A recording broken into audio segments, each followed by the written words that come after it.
Assalamualaikum warahmatullahi wabarakatuh.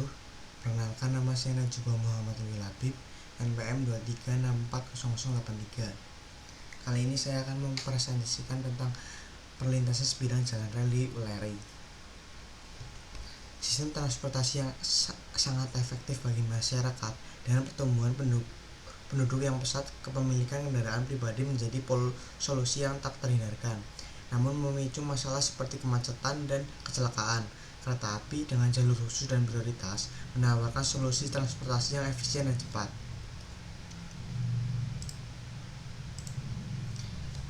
Adapun tantangan perlintasan sebidang yaitu resiko kecelakaan. Perlintasan sebidang adalah titik persimpangan rel kereta api dan jalan raya yang berpotensi tinggi menyebabkan kecelakaan. Insiden ini dapat mengakibatkan kerugian jiwa, cedera, dan kerugian material yang signifikan. Kemudian ada prioritas kereta api. Menurut UU Nomor 23 Tahun 2007 Pasal 91 Ayat 1, kereta api memiliki prioritas utama di perlintasan sebidang. Pengguna jalan wajib berhenti saat sinyal berbunyi, palang pintu tertutup, atau ada isyarat lain. Kemudian ada tujuan studi. Studi ini bertujuan menganalisis faktor-faktor yang memengaruhi keamanan perlintasan sebidang JPL 67 Uleri dan merekomendasikan upaya peningkatan keselamatan. Diharap strategi efektif dapat dikembangkan untuk mengurangi risiko kecelakaan. Fondasi keamanan geometri jalan rel yaitu lebar jalan rel. Jarak minimum kedua sisi kepala rel diukur 0-14 mm di bawah permukaan teratas rel. Rel standar 1067 mm dan 1435 mm dengan toleransi penyimpangan yang ketat untuk keamanan. Kemudian ada lengkung vertikal dan lengkung horizontal. Lengkung vertikal adalah proyeksi sumbu jalan rel pada bidang vertikal. Jari-jari minimum lengkung vertikal bergantung pada kecepatan rencana. Lengkung horizontal menghubungkan bagian lurus dengan lengkung lingkaran dengan atau tanpa lengkung peralihan. Kemudian ada kelandaian. Persyaratan kelandaian meliputi landai penentu, landai curam, dan landai emplasemen. Kelandaian maksimum di emplasemen adalah 1,5. Jika ada lengkung atau terowongan, kelandaian harus dikurangi. Kemudian ada pelebaran dan peninggian rel. Pelebaran rel dilakukan agar roda kendaraan dapat melewati lengkung tanpa hambatan, dicapai dengan menggeser rel dalam. Peninggian rel luar pada lengkungan mengimbangi gaya sentrifugal, memastikan stabilitas kereta.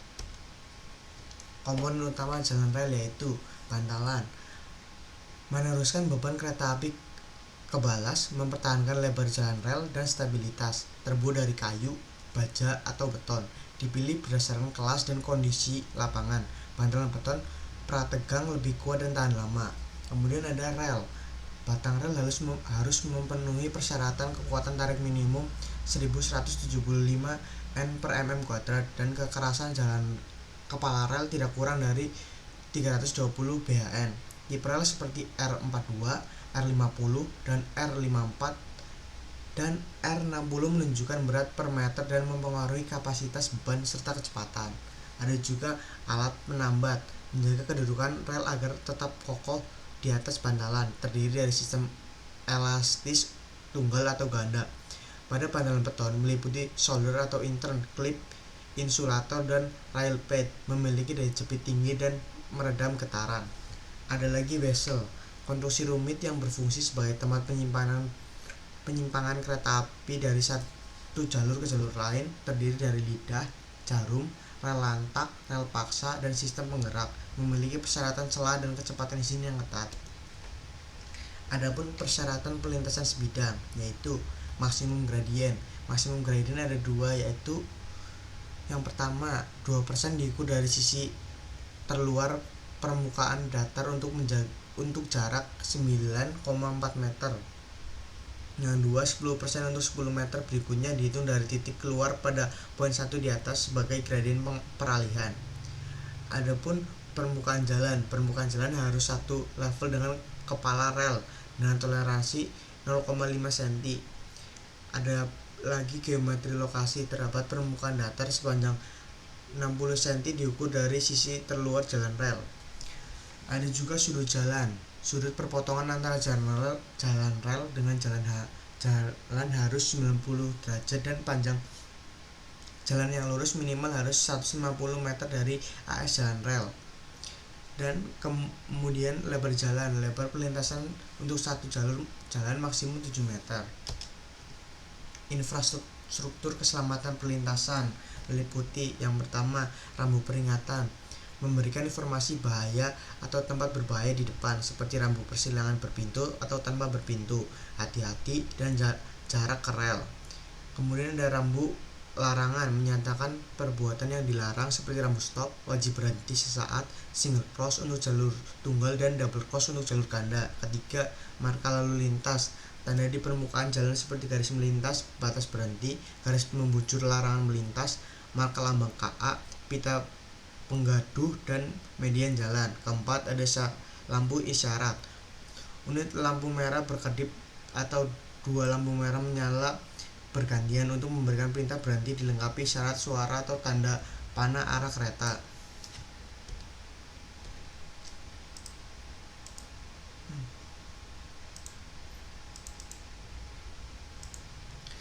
Kemudian ada kondisi existing JPL 67 Weleri.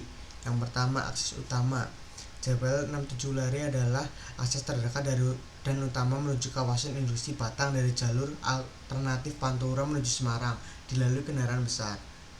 Yang kedua, karakteristik jalan. Lebar jalan 20 meter dengan perkerasan aspal berpotongan dengan 5 jalur kereta api. Emplasemen stasiun Weleri. Ketiga, geometri jalan. Berada pada lengkung jalan rel jalur hulu dan hilir dengan radius 600 meter. Lebar jalur 1067 mm dengan peninggian maksimum 110 mm. Kecepatan operasi kereta api atau KPK 110 km per jam dengan kelas jalan 1. Namun ada pembatas kecepatan paspat 70 km per jam hulu dan 80 km per jam untuk hilir karena lengkung es tanpa transisi lurusan.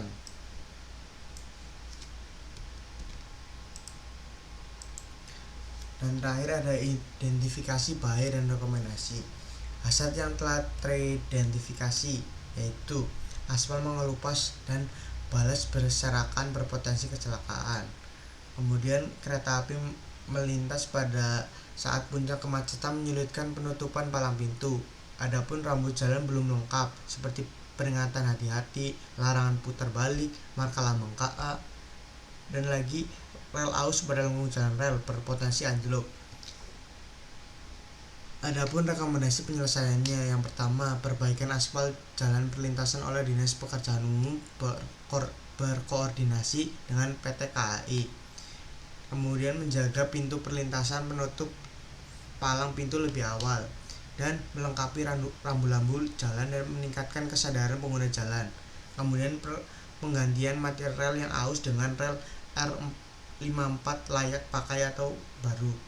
Dan terakhir, sosialisasi bahaya perlintasan sebidang dengan pihak terkait. Sekian presentasi dengan saya. Bila ada tutur kata yang salah mohon dimaafkan.